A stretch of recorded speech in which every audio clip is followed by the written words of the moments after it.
Hello everyone, study point से मैं भारती आपका बहुत बहुत स्वागत करती हूँ। लास्ट वीडियो में हमने देखा था कि क्या होता है एजुकेशन साइकोलॉजी, क्या होती है चाइल्ड साइकोलॉजी और क्या होता है साइकोलॉजी। तो इस वीडियो को हम लोग आगे कंटिन्यूएशन में रखते हैं और आगे कंटिन्यू करते हैं। तो इस वीडियो में हम लोग देख रहे हैं कि क्या होता है स्कोप ऑफ एजुकेशन साइकोलॉजी और limitation of the education psychology. तो एजुकेशन साइकोलॉजी क्या होता है, उसके नेचर्स क्या है होते हैं, ये लास्ट वीडियो में मैं बता चुकी हूँ।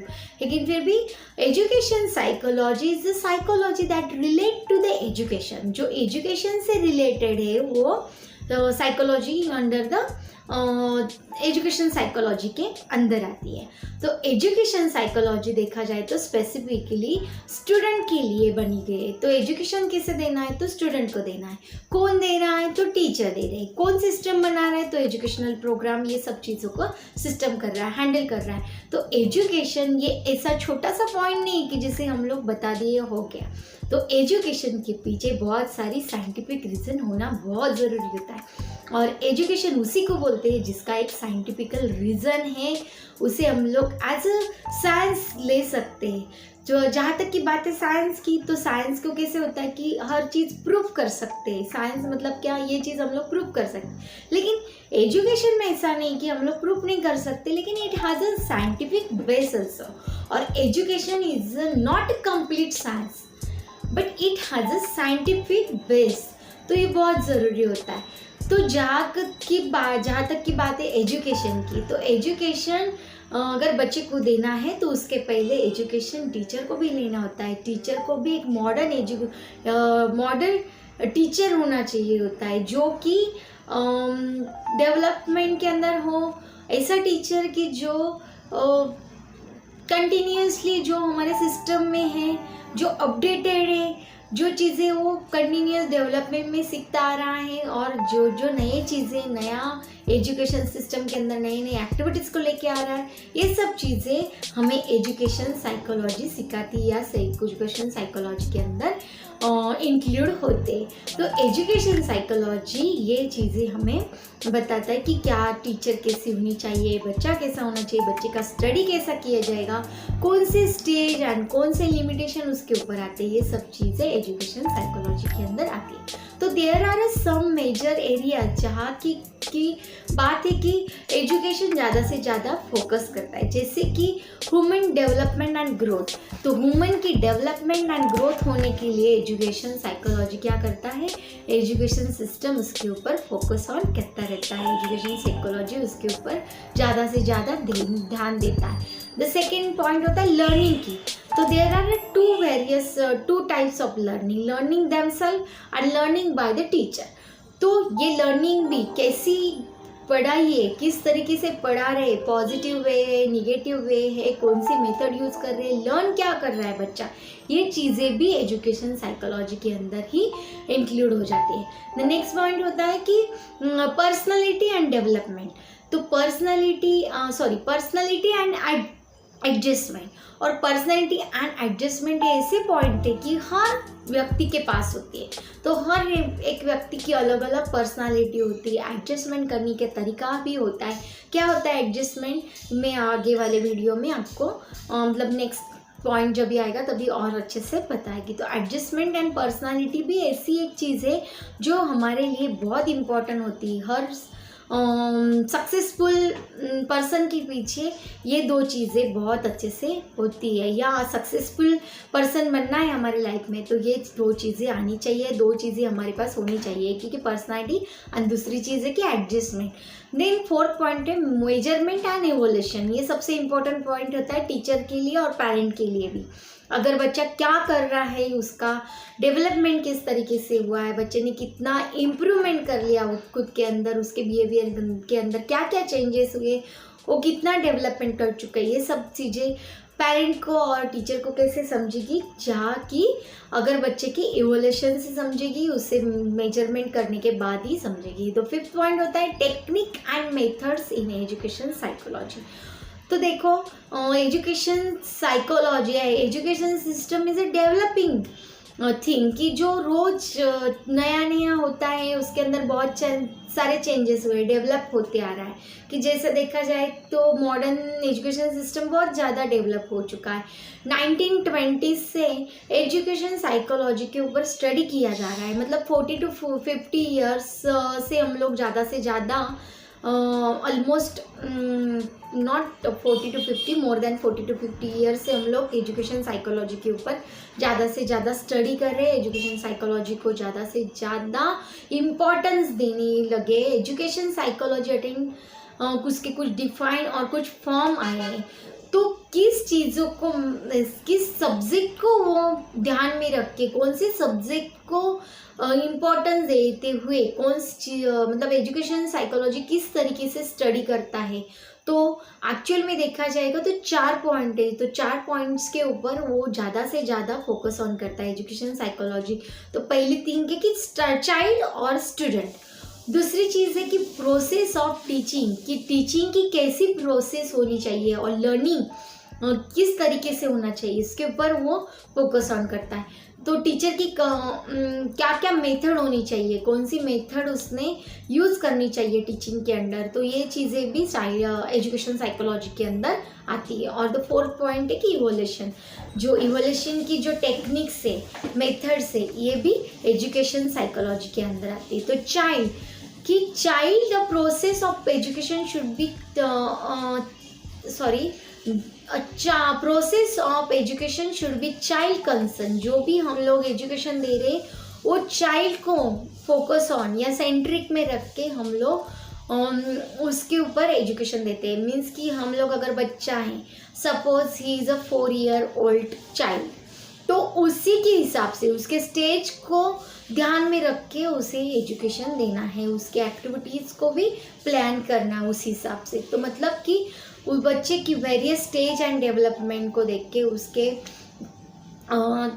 प्रोसेस को देख के उस तरीके से एजुकेशन देना है बच्चे को। Child development is not only psychological, सिर्फ साइकोलॉजी चीज़ों को ध्यान में रख के ही एजुकेशन देना ऐसे नहीं है। तो बच्चे की physical activity, mental, moral, emotional, social, ये सब चीज़ों का डेवलपमेंट के हिसाब से बच्चे को एजुकेशन देना चाहिए। एजुकेशन देते हुए टीचर ने देखना चाहिए कि बच्चे की इंटेलिजेंसी पावर को भी डेवलप होना चाहिए, उसकी पर्सनालिटी डेवलपमेंट होनी चाहिए, उसकी वोकेशनल स्किल एबिलिटी को भी इम्प्रूव होना चाहिए। इस तरीके से बच्चे के ऊपर फोकस ऑन करके एजुकेशन साइकोलॉजी स्टडी करता है। द प्रोसेस ऑफ लर्निंग, जैसे मैंने बताया कि प्रोसेस ऑफ लर्निंग 2 मेथड है, कि ऐसी कुछ लर्निंग की जो खुद से सीखता है, और दूसरी है कि जो टीचर पढ़ाती है या फिर बाहर से वो ऑब्जर्वेशन से सीखता है। तो क्या नॉलेज लेता है, क्या उसने ग्रास किया है, ये सब चीज़ें भी प्रोसेस ऑफ लर्निंग में इंक्लूड होती है। द नेक्स्ट पॉइंट होता है टीचिंग मेथड। सबसे इम्पोर्टेंट पॉइंट है एज अ टीचर, कि एज अ टीचर हमें मालूम होना चाहिए कि बच्चे को क्या हम लोग टीच कर रहे हैं, क्या टीचिंग उससे करवा रहे हैं। तो टीचिंग मेथड किस तरीके से, उसका प्रोग्राम कैसे हमने प्लान किया है। There are various method in teaching. ये भी पॉइंट हमें बहुत अच्छे से आने वाला है नेक्स्ट चैप्टर के अंदर, कि टीचिंग की कौन कौन सी मेथड होती है। लेकिन कि मेथड जो भी यूज़ कर रहे हैं हम लोग टीचिंग की, तो वो बच्चे के ऊपर इफ़ेक्टिव होनी चाहिए, बच्चे को वो चीज़ें समझनी चाहिए और ईजीएस्ट होनी चाहिए। तो ये सब चीज़ें भी हमें एजुकेशन साइकोलॉजी के अंदर ही आती है। एंड इवोल्यूशन का, तो इवोल्यूशन का पार्ट भी और पैटर्न भी एज पर द बच्चे की स्टेज वाइज होना चाहिए, और वहाँ पे भी इवोल्यूशन के अलग अलग डिफरेंट मेथड है। According to the stage teacher अलग अलग चीज़ों से टेस्ट लेती है। तो एजुकेशन साइकोलॉजी इवोल्यूशन के ऊपर क्यों फोकस करता है, जब तक इवोल्यूट नहीं करेंगे, उसके बच्चे की टेस्ट नहीं लेंगे, तब तक बच्चे को क्या ग्रास्प हुआ है, कितना समझा है, उसकी कितनी डेवलपमेंट हुई है, ये सब चीज़ें नहीं समझ में आती। तो evolution is a very important point. ये सब चीज़ें हो गई अबाउट द एजुकेशन साइकोलॉजी। तो ये चीज़ें हुई एजुकेशन साइकोलॉजी, क्या क्या एजुकेशन साइकोलॉजी हमें क्या क्या देता है, क्या क्या चीज़ों के ऊपर फोकस ऑन किया जाता है। लेकिन उससे भी इम्पॉर्टेंट बहुत होती है कि एजुकेशन साइकोलॉजी या एजुकेशन प्रोग्राम हमें बहुत कुछ चीज़ें सिखाता है, कुछ देता है, लेकिन क्या लिमिटेशन होती है। तो आपको भी एग्जाम में पूछा जा सकता है कि what is the limitation of education psychology. तो एजुकेशन साइकोलॉजी की सबसे इम्पोर्टेंट लिमिटेशन या सबसे इम्पोर्टेंट पॉइंट होता है कि क्लासरूम के अंदर जाने के बाद अगर एक एक्टिविटी है, तो एक एक्टिविटी सपोज एक एक्सपेरिमेंटल एक्टिविटी है जो हम लोग बच्चों को देने वाले, तो वो सक्सेसफुल होती नहीं होती तो कैसे कि हर बच्चा क्लास के अंदर सिमिलर नहीं है।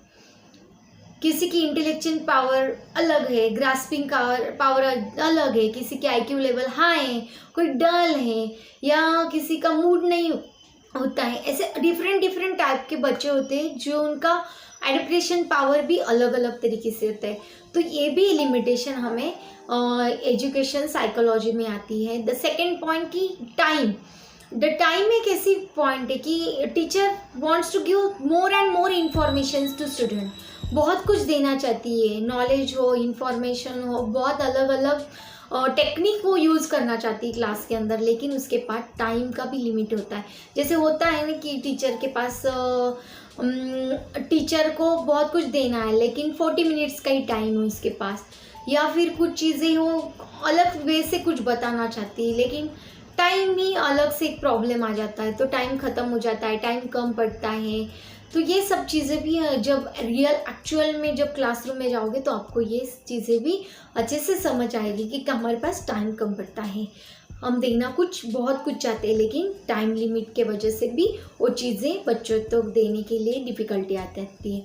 एंड द नेक्स्ट लिमिटेशन ऐसी होती है कि टीचर्स ऑल्सो ह्यूमन बीइंग, बच्चे भी ह्यूमन बीइंग हैं, कभी कभी मेंटल साइकोलॉजिकल एक्टिविटीज़ आ जाती हैं, मेंटल डिस्टर्बेंस आ जाता है, उसके वजह से भी जो एजुकेशन साइकोलॉजी ने जो प्लान किया वो देने के लिए प्रॉब्लमेटिकल हो जाती है। फॉर एग्जांपल दी जाए तो अगर एखादी स्पोर्ट टीचर एब्सेंट है और उसे प्रॉक्सी दी जाती है उस स्पोर्ट्स का, समटाइम ऐसे भी हो जाता है कि टीचर का सिलेबस ख़त्म नहीं हो जाता है होता है, तभी वो रिक्वेस्ट करके आर्ट्स एंड स्पोर्ट्स के जो होता है एक्चुअली होना नहीं चाहिए लेकिन फिर भी हो जाता है रियल लाइफ में कि आर्ट और स्पोर्ट्स का जो पीरियड है वो एज ए प्रॉक्सी हमने टीचर ने यूज़ किया, लेकिन बच्चे की वो मेंटेलिटी नहीं होती, उसकी साइकोलॉजी होती ही नहीं कि उसे वो चाहिए। ही इज़ एक्चुअली वो क्यूरियस होता है कि बच्चे को अभी स्पोर्ट्स के लिए जाना है, पूरा 1 वीक से वो वेट करता है। एक्चुअली 1 और 2 ही वीक में 2 या 1 ही बार स्पोर्ट्स का सब्जेक्ट स्पोर्ट्स के लिए उसे पीरियड मिला रहता है, और उसमें भी अलग किसी टीचर ने अगर प्रॉक्सी ले ली है for the completion of work, तो बच्चे की मेंटेलिटी नहीं होती उस चीज़ को पढ़ने के लिए, तो ये भी एक लिमिटेशन आ जाती है। तो these are limitation of education psychology और स्कोप ऑफ एजुकेशन साइकोलॉजी। और नेक्स्ट वीडियो में हम लोग देखेंगे कि क्या होता है चाइल्ड साइकोलॉजी और एजुकेशन साइकोलॉजी का इंटर रिलेशन। तो next point is a very important, तो मेरे साथ जुड़े रहिए नेक्स्ट वीडियो के लिए। Thank you for watching, please like share subscribe.